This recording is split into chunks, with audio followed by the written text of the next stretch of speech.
Good afternoon, everyone. And thank you so much for taking the time to join us during our 55 and Better Expo series and today's webinar. So before we begin, I did want to take the opportunity to let everyone know, whether you're on a computer, a tablet, or a mobile device, we do have an active Q&A and chat box at the very bottom of your Zoom screen that you will be able to access at any point in time during the presentation. So if you have any questions regarding today's topic, just go ahead and type it down, whether it's in the Q&A or in the chat box. And then after today's presentation concludes, we'll spend the last 15 minutes covering any questions that you had for today. So today's session is going to cover hearing health and specifically as well, new advances in remote hearing health. I have with me today Dr. Katie Cox. She is a clinical audiologist with the Hearing Place that has 7 convenient Colorado locations. So with that, I will go ahead and I'll turn it over to Dr. Cox to get started. There we go. Oh, hang on just a second here. We tested this out and then we didn't start from the beginning. Hang on just a second. Okay. Let me fix this really quick. And why is it starting from there? Sorry guys, hang on just a second. We want to make sure we get it started in the right spot here. There we go. Okay, and we need to do the share screen again. Great, there we go. Okay, I think we got it up. There we go. Okay, well, good afternoon. Thank you for having me. Today we'll be discussing the new advances in remote hearing health. I will cover a brief history of telehealth and how it is used today, how the Hearing Place is providing services while keeping our patients safe, our new hearX in-home self-hearing test technology, remote assistance in hearing aids, and communication during COVID and whatnot. I want to tell the audience about the Hearing Place and give you a little background of our team first. So here's our staff. You'll see Brittany Matheson is at the top. She is our owner and audiologist. Mike Walker is next to her, and he is our previous owner and works in our Loveland and Fort Collins offices. Margot Steffenhagen is an audiologist who works in our Loveland and Fort Collins offices. And then you'll see myself in the corner there. My name is Katie Cox. I'm an audiologist. I work in the Greeley and Windsor offices, and I'm kind of heading up this remote assistance and hearX programs. Ashley Stumpf is our newest team member. She's an audiologist that works in our Sterling and Brush offices. She also works in our Northeast corner towns as an educational audiologist in the area as well. And then you'll see Carol, who's our office manager. She works out of our Fort Collins office and has been with us for the last 15 plus years. The Hearing Place has been serving Northern Colorado since the late 1980s. So we have 5 hearing care providers that serve in the 7 different office locations. This is a picture of our Fort Collins office. We also have Greeley, Loveland, Windsor, Fort Lupton, Brush, and Sterling. It's just been a nice convenience for patients to be able to go to location as needed on different days of the week, or for those who commute. So I have several patients that work in Greeley, live in Windsor or Loveland, or vice versa. So it's helpful to be locally owned, but still have several locations to visit. In addition to our offices, we also have service centers. So you'll see Good Samaritan in Windsor, Colorado at the top. We also go out to McKenzie Place in Fort Collins, Colorado. These just provide services directly to the patients where they are versus them coming into the office. And then those Northeast Colorado towns, Akron, Julesburg, Holyoke, and Yuma. We also set up sites there once or twice a month as well. So there's several reasons why patients can't come to the doctor or one of our offices. The first one is mobility. So some patients have limited mobility, whether it be in a wheelchair or a walker or even bedridden. Sickness, some patients are just too ill, but really still need to get the services that they need. remote location. So even though we have these service centers and are out in those northeast corner towns, sometimes location is still a factor for patients coming in for appointments. And then we have independence or driving. So some patients don't have their driver's licenses anymore, or don't have access to family members who can bring them in, or even facility or community transportation as well. Weather is a big one in Colorado, although we're having a nice day today, but I hear the snow is coming. So Colorado weather is definitely something that can keep patients at home when they have appointments scheduled. And then lastly, as we know, just with the coronavirus and COVID, it's been keeping everybody home, changing how we do our day-to-day travel appointments. So even when there are restrictions, patients still need to get their healthcare services somehow. So that brings us to telehealth services. So telehealth is the distribution of health-related services and information via electronic telecommunication technologies. So it basically allows for long-distance patient-clinician contact, where patients can get care, advice, reminders, education, intervention, monitoring, and remote admissions.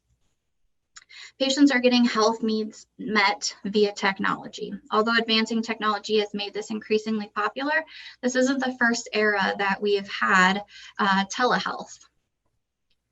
So this is actually a cover of the Science and Invention magazine in 1925.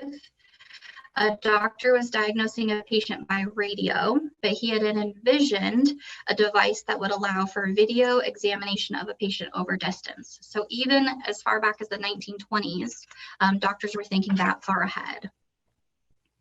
In the 1950s and 60s, home monitoring developed more fully in the Mercury space program.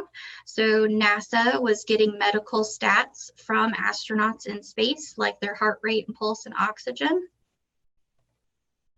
And other healthcare services have been developed for remote areas such as Alaska. They get advice over the radio, or they have other personnel go in to do otoscopy, which is looking in the ears, audiometry, anything from testing to hearing aids, and then referrals when something is needed for more attention. So they've been doing this in Alaska in these remote villages and referring to Anchorage and Fairbanks since the 1920s as well. Now today, this looks a lot different. So with smart devices, even more people are able to use these telehealth services. Convenience is a huge reason for this. Also, people are more health conscious. So think, everyone carrying around their water bottles now, using the Fitbits, other health apps, and they're just kind of keeping a better monitor on their own health. That helps for self-advocacy. So when you in the shots, you can show them I've been tracking this and this is how I've been feeling, etc. All of these can be connected. As seen in the picture, this person has a watch that connects to their cell phone. For more information, then this information is put to the cloud and can be seen on a desktop computer by their physician. So we're all connected through these smart devices for these telehealth services. So patient portals are a big part of these telehealth services as well. They can be used by a patient's home computer or an app. Over 75% of hospitals have either already been using or are currently creating a telehealth system. So I found that to be a really big number, 75%. So this is definitely something that's gaining popularity and not going away anytime soon. You can communicate with your doctor or nurse without needing to come in for an appointment or wait for a call back. At some offices, calling in for a question, you call the front desk staff, they take a note, get it to the medical assistant gets it to the physician, and it has to go all the way back through those channels. Now you can just go directly to the medical assistant with a question through one of these patient portals. So just a personal story of using one of these patient portals.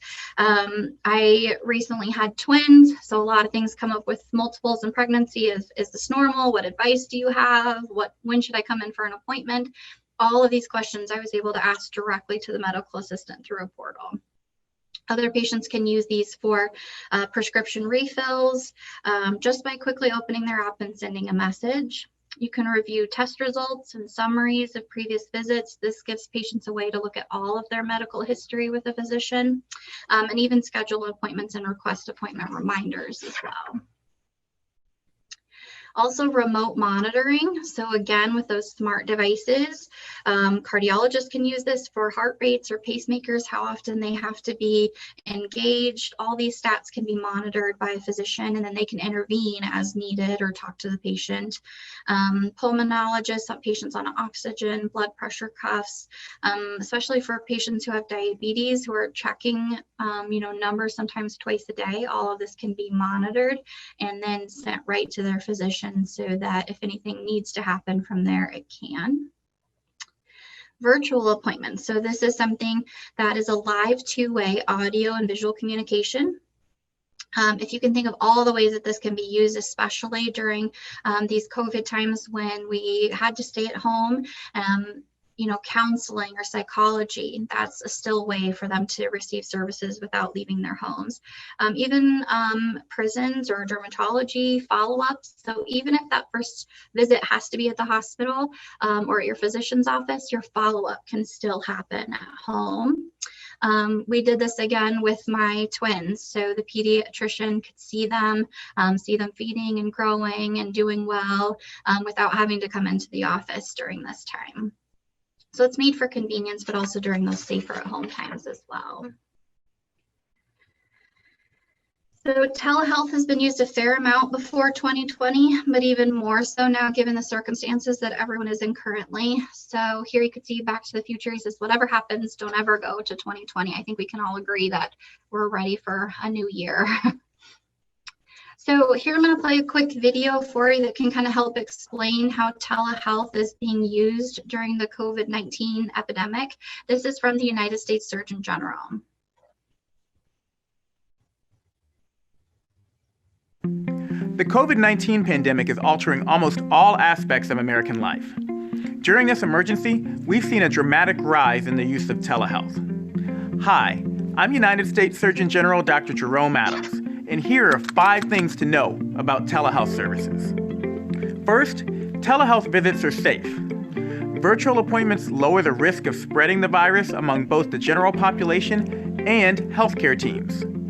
Second, telehealth enables those who are vulnerable to the coronavirus, like the elderly and those with compromised immune systems, to continue receiving some medical care safely and without office visits. Third, Medicare allows for telehealth service for beneficiaries wherever they are, even in their own homes. Prior to the COVID-19 public health emergency, Medicare telehealth services were only available to people when they were in a rural area and at a healthcare setting like a hospital or physician's office. Fourth, telehealth visits protect patients' privacy and personal health information. HHS has made it easier for providers to offer telehealth services through commonly used technology while still maintaining guardrails to ensure privacy and protection of patients' sensitive health information. And fifth, telehealth is likely here to stay. Of course, there will always be a need for in-person visits, but remote consultations are convenient and are the very definition of patient-centered care. State and federal laws will need to adapt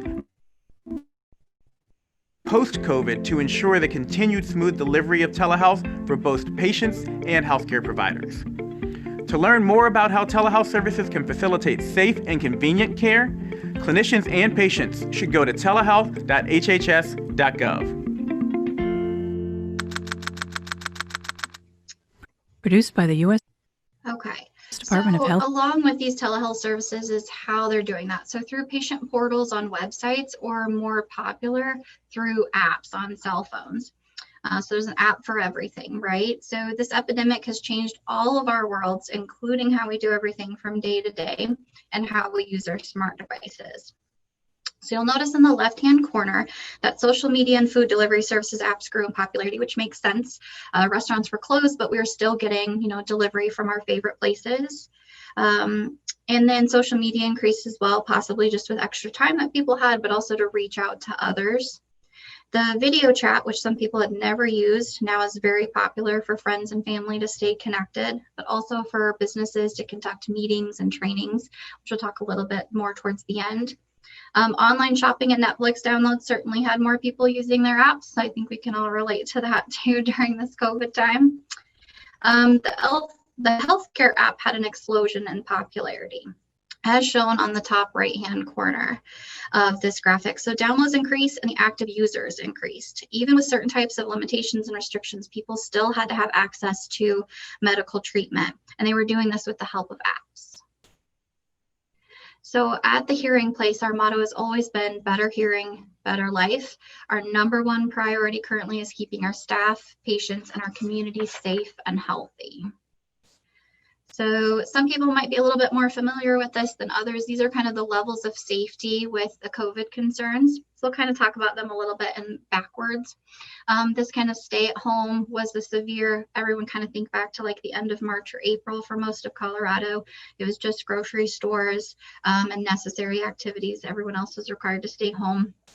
Then we have kind of this level 1 kind of cautious, moving into this safer level 2, which is concern currently. While we're all still safer at home, we're able to kind of go outdoors and still kind of resume activities with masks and social distancing.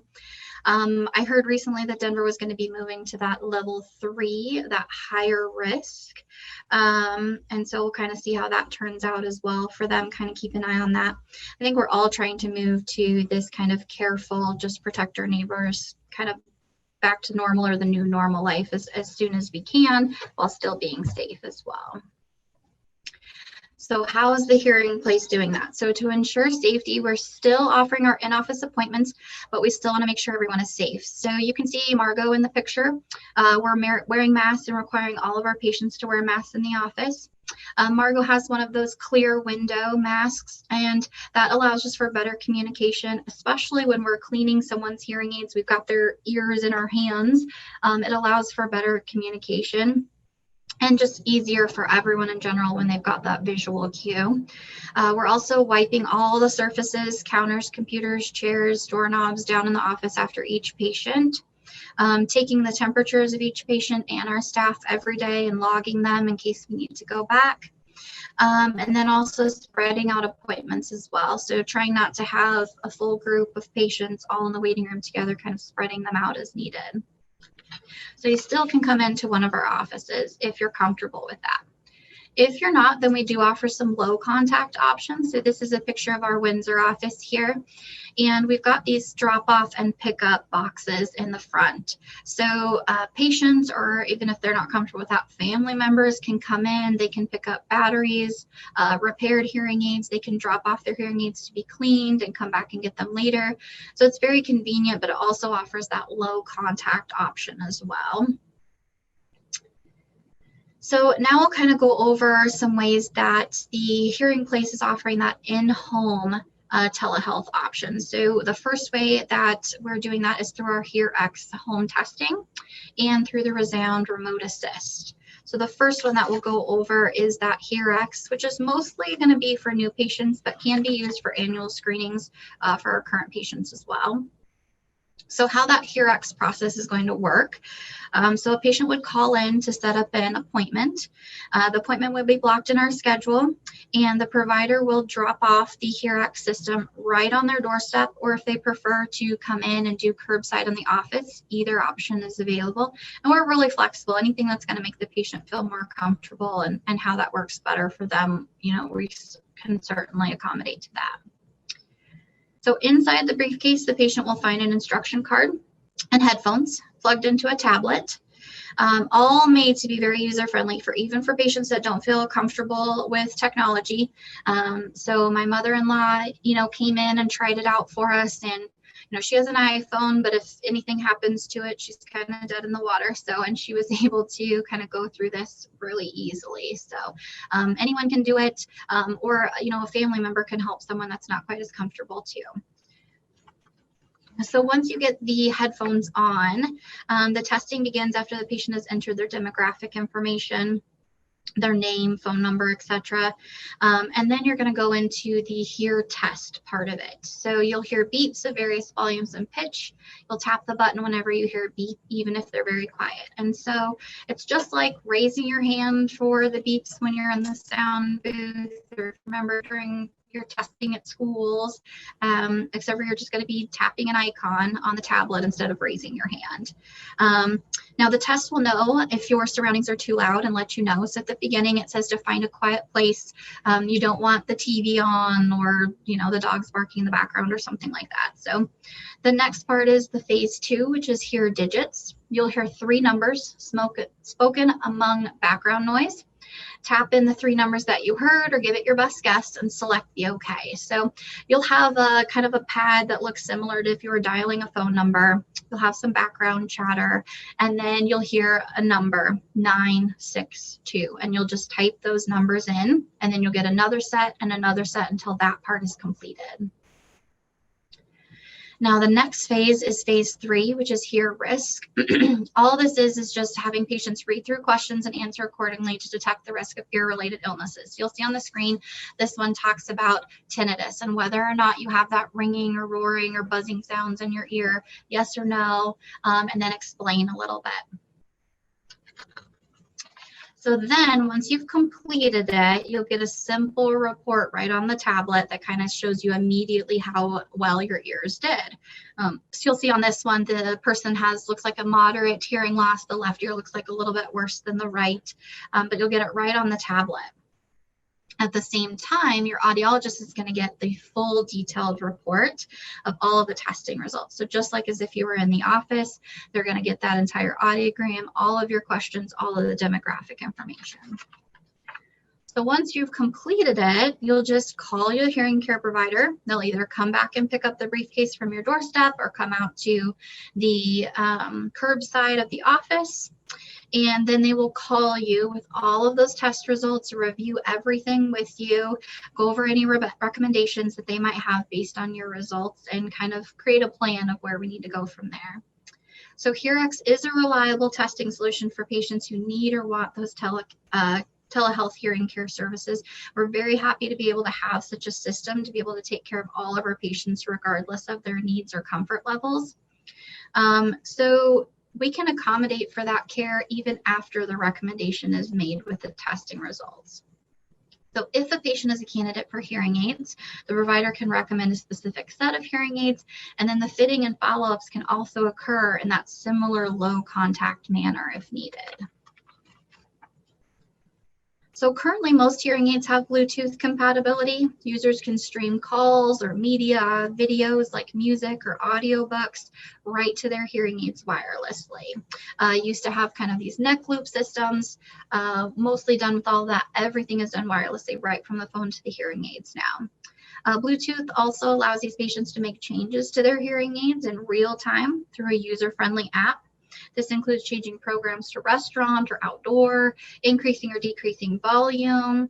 Some can even make more fine-tuning changes like turning on a noise filter, and just adjustments as needed right in the hearing situation that they're in. Hearing aids are very smart. They adjust automatically to a user's environment, but sometimes we just need a little bit of extra help or prefer the sound to be a little bit different, and that's when these remote control type apps are very useful. So the second way, besides that hearX program that the Hearing Place is doing telehealth services for our patients, is through this Resound Assist type program.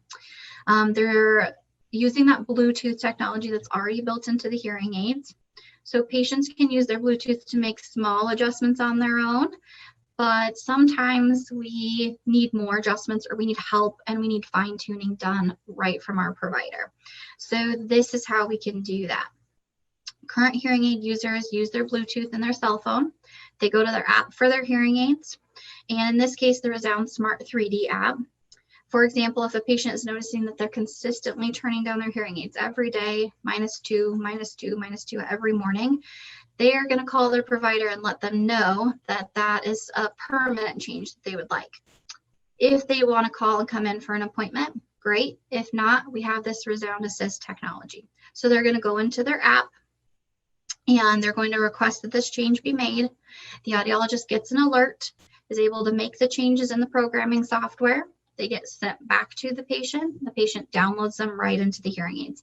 And again, this is all made user-friendly. Again, they've done lots of research on this technology to make sure that it flows smoothly and is really seamless for the patient.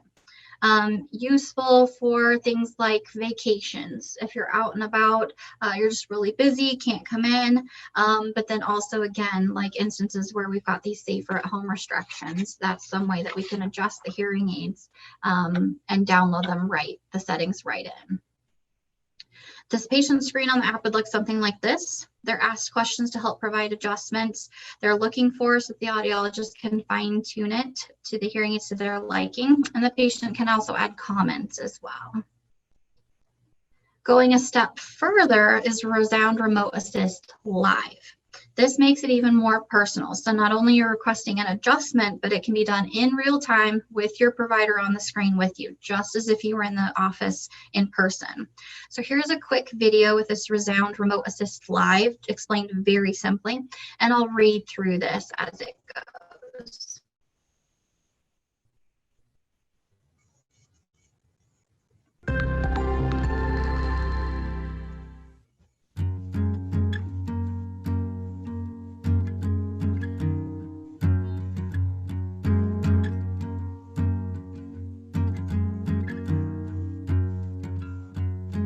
So your hearing care professional video calls you from your phone, fine-tunes your hearing aids in real time, face-to-face hearing care with your professional even from afar.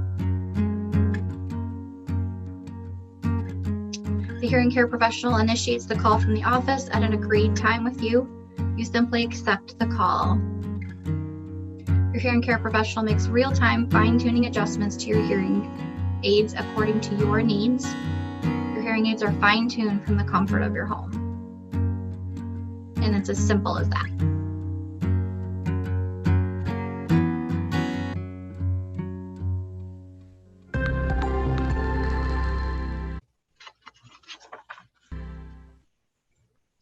So now with real-time video with the provider, the patient is viewing her audiologist right from her phone.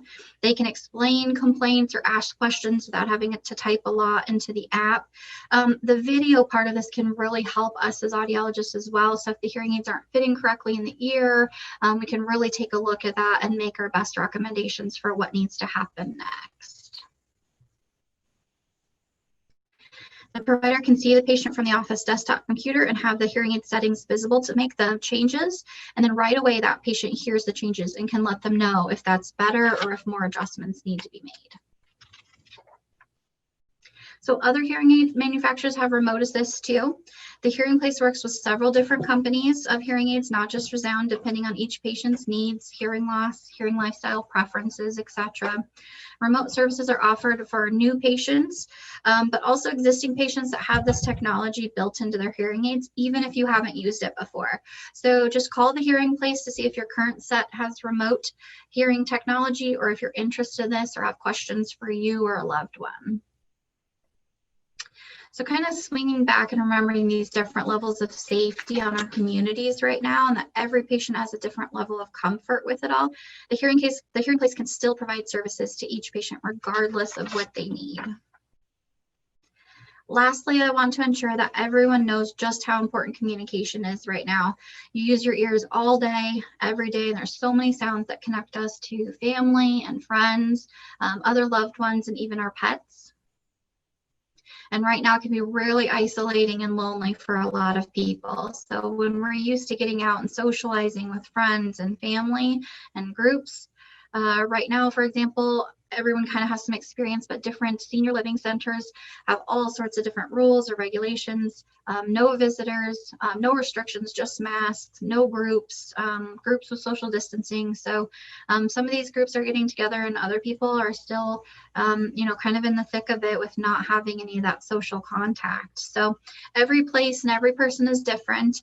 We just really need to remember that to be sensitive to all comfort levels, because our health, physical and mental, is really important right now. So some people are getting creative. So here are some neighbors that are talking in the yard using those 6 feet social distancing rules. But if you think about it, distance also makes the volume quieter. And so hearing, even though that we're together, through those 6 feet social distancing rules can still make it difficult to hear, especially speech. Another thing is masks. So I once had a patient tell me she hears better with her glasses on, and that's very true. Everyone reads lips to a certain extent. You get more information from the speaker, body language cues, and emotion kind of all comes from the area that we're covering now with masks. So people with hearing loss rely heavily on visual cues and are really struggling with masks right now. Like the graphic above says, I can't hear you when you cover your mouth. And that's what we're all required to do. So masks are reducing the volume of speech by about 10 decibels, and they're definitely reducing the clarity of speech significantly. So the listener questions bits of conversations like, did she say she wants to buy a new coat or a new boat? It's just not easily seen with those masks covering and not easily heard because it's muddled under it as well. Here you'll see another user using one of those clear windowed masks that can be helpful. They can be a little bit hard to find. I know most are homemade. The Hearing Place does have some available if someone is interested. Just let us know. More and more of us have learned to use video chats like Facebook Messenger, FaceTime, and Zoom. Sometimes it is hard to hear on these as well, though, because the sound is coming out of a speaker of a tablet or on the bottom of a laptop or something. So the Zoom boom. So what is Zoom? Just to show you how much of these technologies have really grown, especially in the last year. Zoom is a cloud-based program. It's a communications app that allows you to set up virtual video and audio conferencing. So webinars, live chats, screen sharing, other collaborative capabilities as well. Teams, employees, families, or something just like this, kind of using this as a substitute for, kind of a live in-person expo and doing it online instead. So everyone is kind of able to use this technology. And just to show you how much it has grown, in 4 months, there's 30 times the growth in participants. So in December of 2019, Zoom had 10 million daily meeting participants. And just 4 months later in April, it went from 10 to 300 million daily meeting participants using Zoom. So definitely an increase in popularity, but it can still be hard to hear on these laptops and tablets and computers.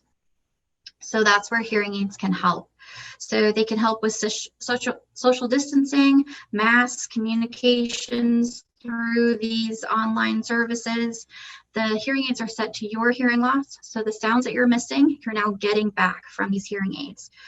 Again, you can use the apps to turn up if need be, if you're having a hard time listening to a soft speaker. There's even mask programs that can be put into the hearing aids and switched over to if need be. And you can stream calls and media wirelessly as well. The sound doesn't have to come out of a speaker. It can go directly into both hearing aids. So the call quality is really improved with hearing aids and using that Bluetooth technology. So I've been with the Hearing Place for 4 years, and we really are a family that cares a lot about our local communities. And here are just a few testimonials that we've gotten from patients that are happy with not only their hearing aids, but the service that we provide as well.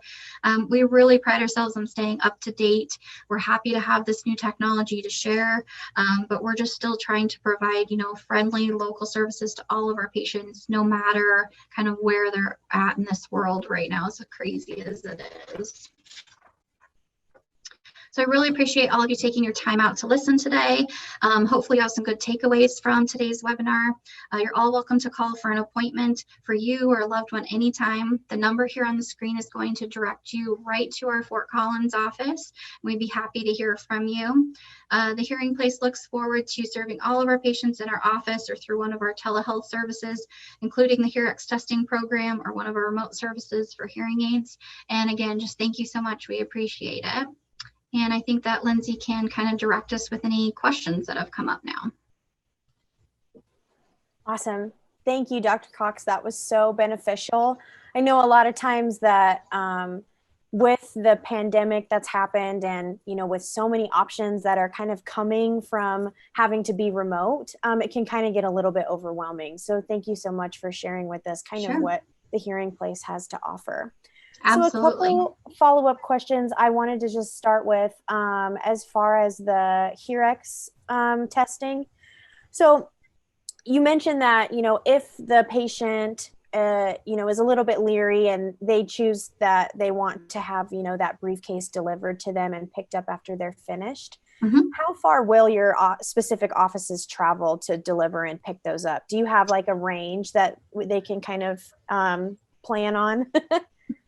Yeah, I mean, we don't have a very specific range, only just because we've got offices kind of all over. And so we're able to kind of courier that hearX system to different offices. And so, I mean, we've got all the way from Fort Collins, all the way to the Northeast Corners, all the way down to Fort Lupton. So, I mean, we don't have like a set time. I'm sure we could really work with patients too. We've got a couple of systems that we can kind of move around too. So, I mean, we're really flexible and willing to accommodate. I mean, I don't know that we'd go, clear to the other side of the state or anything. But really we're able to kind of help patients out in this kind of northern and northeastern Colorado area. Okay. And then is there a time limit on how long that patients get to keep those before they're expected to turn them back in? Usually the testing is only taken, somewhere between 20, 25. The longest I've had one take is like 45 minutes. So most often I usually just stay at kind of on the sidewalk in case anyone needs anything. And we've got a number on the information card to call if they need help. But it wouldn't be like an overnight thing or anything. It would be like a day or like a set, couple of hours. Okay, great. So it's really more like an appointment time, not something that you kind of keep at home or anything like that. That makes sense. Are there any common issues that any of your, clients have ran into that you can maybe just kind of help us look out for when we do decide to do those at home? So for the hearX program, it's been really simple. I haven't had really any issues run into.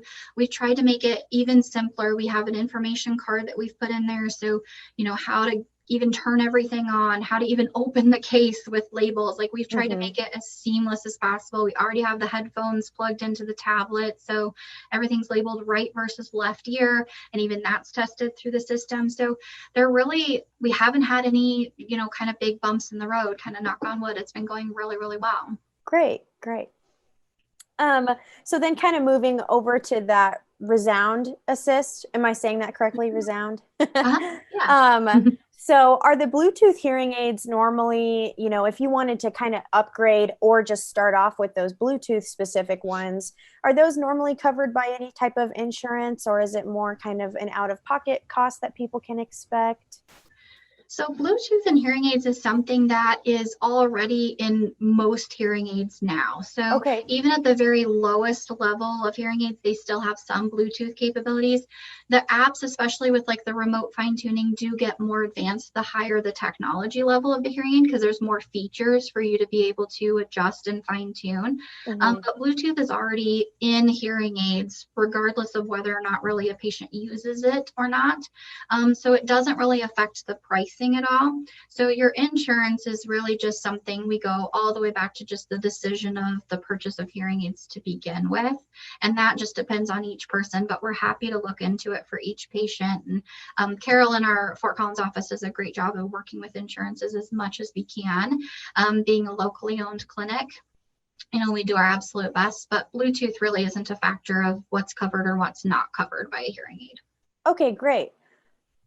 So we did have a question that popped up from the audience. How are patients fitted with their hearing aids in office?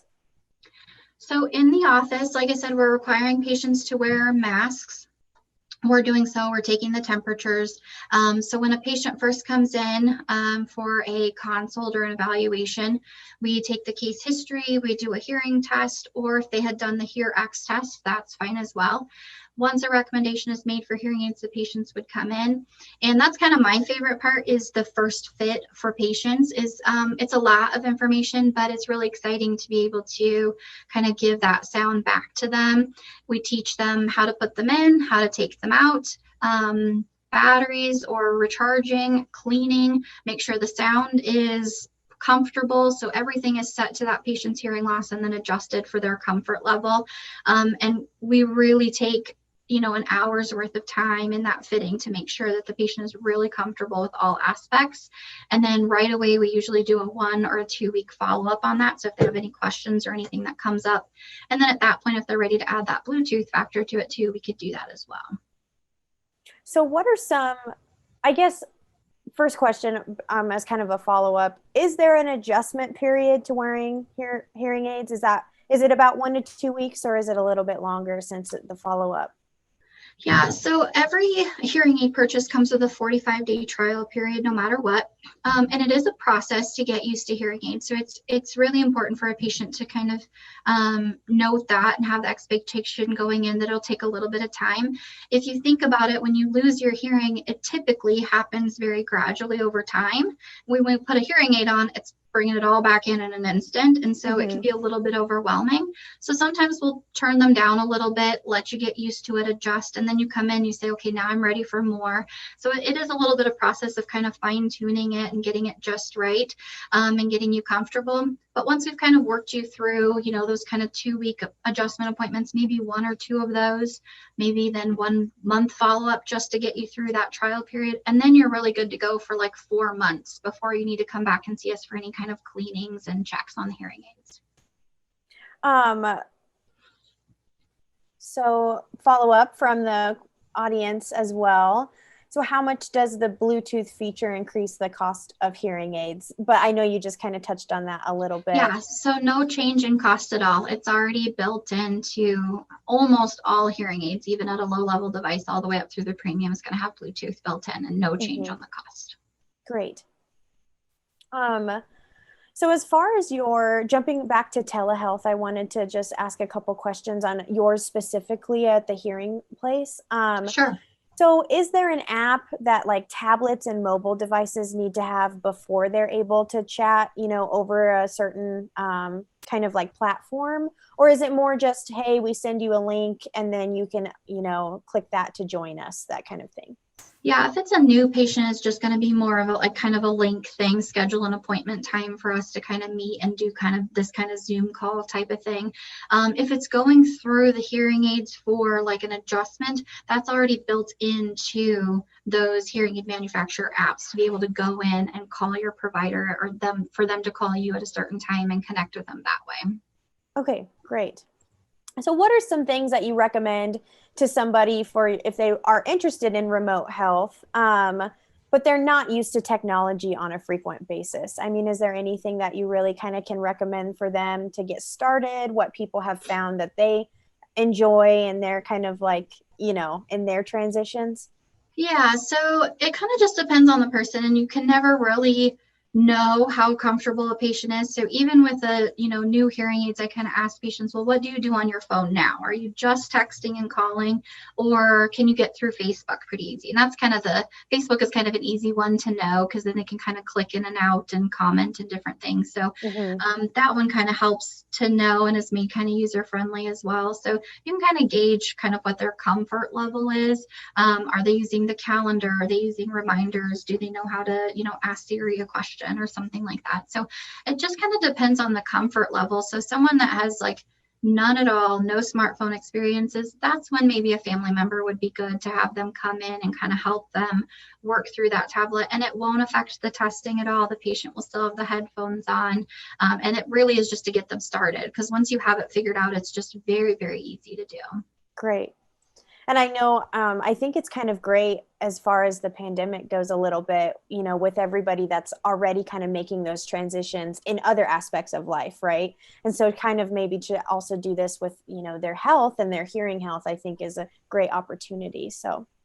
Yeah, definitely. I don't think it was something that kind of I used before this kind of coronavirus stuff with patient portals and things. And now I've got, you know, all those different health apps on my phone as well, and connecting with physicians and things too. So, I mean, we all kind of have to grow and learn with the times. And this kind of forced us to do it a little bit more with technology. But I mean, a lot goes into making them user friendly and to be able to just kind of jump on and go, which is really nice too. It doesn't take a lot to kind of play with it and figure it out. So for the hearing place too, are you able to just send a quick chat if you did have, you know, something come up, or are you really needing to like make an appointment so that you can schedule a time to be with a specific person to talk to? So that's kind of the two ways. So the first part is the remote assist, and that's the part that can just be done whenever. So on your lunch break, you send in a request to make a change. The audiologist gets it, sends it back, and it's just done on your own time. The remote assist live is the one that actually is in person, or kind of, you know, on the phone, in person, through video, and that's the one that needs more of an appointment, just so the audiologist has that block scheduled in their time and there's not another patient waiting or something like that. But the Right. other one is really convenient to use just any time that's needed too. So Okay, great. Let's see. I just want to make sure I haven't missed anything from the audience here. Oh, great question. So do you mail out batteries to patients by chance, or is it something that they do have to come into the office to pick up? No, we definitely can, especially, right now with everything going on. If they need batteries, or some hearing aids need wax guards, or some people are pretty good at cleaning their hearing aids on their own. And so they'll request that we send them some domes or something like that extra. So we're happy to send out supplies for patients as well and mail them out. Okay, great. And so would that just be as simple as a phone call to the office, or Yep, how would they go about that? Okay. Yep. Just call in and, we'll just make sure, verify your address and all that and get it out to you. Yep. Okay. And then we did have a question that is a little bit more just for the hearing place and your services. Sure. So what are some ways to communicate to a loved one or someone who is experiencing hearing loss, but hasn't yet made the transition or the jump to get the hearing aids yet or anything? Sure. And that happens a lot. A lot of times we see patients that kind of wait, and it's usually the family members that kind of notice first because they're the ones repeating and kind of getting frustrated. So definitely, speaking a little bit slowly. You don't want to go really slow, but a little bit slower. Just try to be as clear as possible. So kind of think those news anchors, they're always facing you. Make sure you have good lighting again for those lip reading cues if you can. Eliminate any background noise, turn off the TV, go to a different room if it's loud and you're trying to talk one-on-one. So one thing that I kind of picked up through my experience is I always tell patients to treat your family like strangers, which sounds really bad. But if I came over to your house, as a visitor, we would sit down in the living room, probably 2 chairs. The TV would be muted or off. We would talk, face to face. But with family, we get kind of, lazy or comfortable, and maybe the dishwasher's on and the football game's on and you're eating a bag of potato chips and trying to yell from the other room, and it just doesn't work. So we definitely talk to our patients about communication strategies and breakdowns and solutions. One that can help the person with hearing loss, it can kind of be prompted by the other person, is by having them repeat what they did hear. And that's really helpful. It's a hard habit to break. But if someone says, let's go to the store for tacos for dinner, and the person just says, huh, or what, that person's got to repeat the whole thing, not knowing if they missed all of it or just a little bit. But if the person who didn't hear says, you want to go to the store for what? Now that clues them into, hey, I am listening, I just didn't hear, but also exactly which part they're missing. So if they miss it again, that person can give them clues like, we just had it last Saturday for dinner, but it sounds good. And they say, oh, okay, tacos, I got it. So kind of just helping build those communication strategies back up. It's really hard because everyone just wants to say, huh? Right. But it is helpful if we kind of take a step back and say, okay, what did you hear? Or say, did I hear you right? You asked this. And so kind of taking a step back and kind of bringing in bridging those gaps will help. Yeah, great. Okay, so that was all the questions that I had, and I think that was everything from the audience as well. So I just wanted to say thank you so much, Dr. Cox, for doing this presentation today. Like you mentioned, even in the midst of a pandemic, and kind of now more than ever, your hearing health is so important. And so we really appreciate not only giving us a little bit of insight of what you do, but also what you've adapted to doing kind of in this big transition for everybody. So thank you absolutely. so much. Thank you for the opportunity. I really appreciate it. So we are recording this webinar. And so if you wanted to share this with someone, you wanted to go back and watch it again, if you know a friend would be interested in something like this, you can absolutely view this again. So that's going to be on our website, www.northerncolorado55better.com. And so there you can also learn a little bit more about the hearing place, their resources, what they have to offer. And then if you wanted to reach out, their contact information will be there as well. So Thank you so much one more time, Dr. Cox, and we will see everyone tomorrow, same time, same channel. Yeah, thank you.